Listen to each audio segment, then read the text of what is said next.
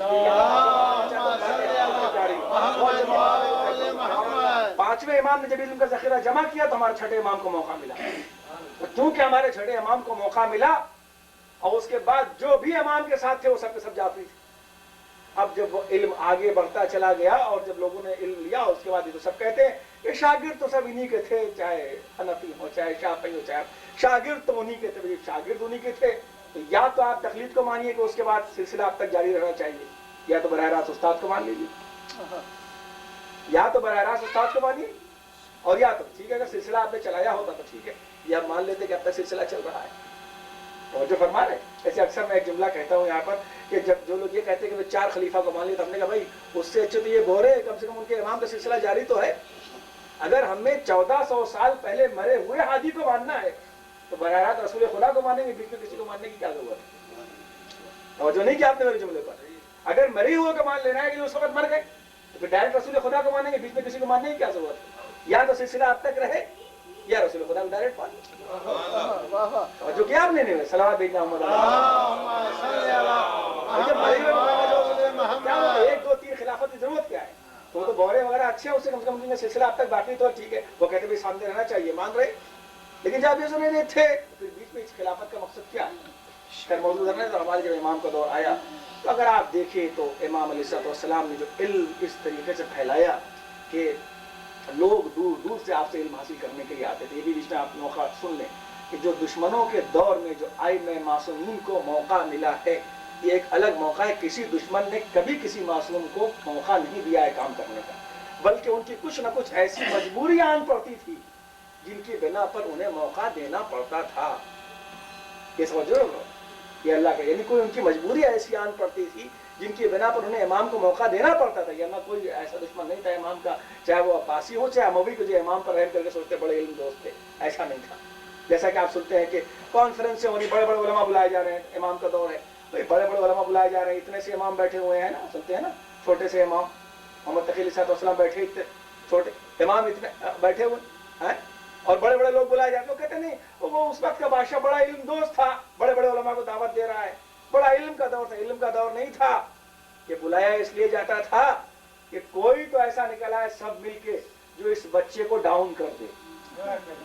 اسی لیے حدیث میں ہے کہ نیت المومن خیر من عملہ، کام میں نیت کی مومن کی نیت اس کے عمل سے بہتر ہوتی ہے. ونیت الکافر شر من عملہ، اور کافر کی نیت اس کے عمل سے بدتر ہوتی ہے. وہ علم کی بات نہیں تھی، وہ تو اس لیے بلاتے تھے تاکہ اس بچے کو ڈاؤن کر دیا جائے، امامت کو ختم کرنے کے لیے. اس گہرائی سے مطالعہ اتنی جلدی نہیں کہ ہم دوسروں کی تعریف کر لیں کہ سمجھ لیں کہ نہیں بڑی تعریف. توجہ فرمایا آپ نے. اس طریقے سے بھی ہم کا دور آیا تھا. اب دور آیا لوگ علوم حاصل کرتے تھے اور آپ کا ایک طریقہ تھا کہ آپ کے پاس کوئی رجسٹر نہیں تھا، آپ کے پاس کوئی حاضری کے لیے انتظام نہیں تھا. بس یہ تھا کہ امام درس دیتے تھے، جس کو آنا ہو آ کے سنے. لاؤڈ اسپیکر تو اس دور میں تھا نہیں، تو اس زمانے میں حاطف رکھے جاتے تھے جو ندا دیتے تھے. مثلا اگر ایک حدیث امام نے یہاں پر کوئی ارشاد فرمائی، مجمع اتنی دور پہنچ گیا کہ جہاں تک آواز نہیں جا رہی، تو پہلے یہ رواج ہوتا تھا کہ جب دور تک لوگ پہنچ گئے تو اب اس میں طریقہ ہے لاؤڈ اسپیکر ہے، دوسرے انتظام ہے، ریڈیو ہے. یہ پہلے یہ انتظام ہوتا تھا کہ مثلا ایک بات امام نے یہاں پر کہی تو اس کے بعد جہاں تک امام کی آواز ہے، کسی بھی مقرر کی آواز جا رہی ہے تو وہاں دوسرا آدمی کھڑا ہوتا تھا، وہ وہاں سے آواز دیتا تھا، ادھر والوں کو سناتا تھا. اسی طریقے سے جتنا مجمع ہوتا تھا اتنے ڈسٹینس پر آدمی رکھے جاتے تھے. تو امام کے درس کا وہ انداز تھا، امام کے درس کا وہ انداز تھا کہ جب امام کھڑے ہوتے تھے درس دینے کے لیے، اتنے ہزار کا مجمع ہوتا تھا، کئی کئی حاطف رکھنے پڑتے تھے. غیر بھی آتے تھے، ایسا درس نہیں تھا کہ اپنے بھی چلے جائے. صلوات بھیجے محمد